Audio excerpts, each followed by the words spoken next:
बनाने जा रहे हैं ओरियो मिल्क शेक, और उसके लिए हमें क्या क्या चाहिए तो चलिए देखते हैं। हमें चाहिए Oreo biscuits, some chocolate sauce, some vanilla essence, biscuits for garnishing, milk, chocolate syrup से गार्निश करेंगे और उसको फ्रीज में रख देंगे।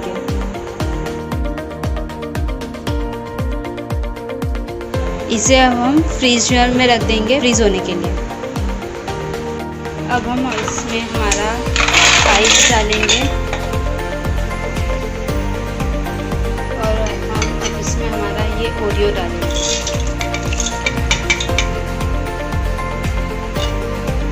अब हम इसमें हमारा शक्कर डालेंगे, ज़्यादा नहीं डालेंगे, थोड़ी सी शक्कर डालेंगे।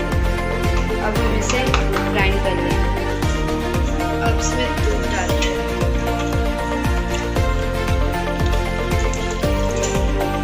अब इसे अच्छी तरीके से ग्राइंड करें। ऐसे हमारा ओरियो मिल्क शेक रेडी है। इसे हम ग्लास में निकालेंगे। जैसे कि आप लोग देख रहे हैं हमारा ओरियो मिल्क शेक रेडी हो चुका है।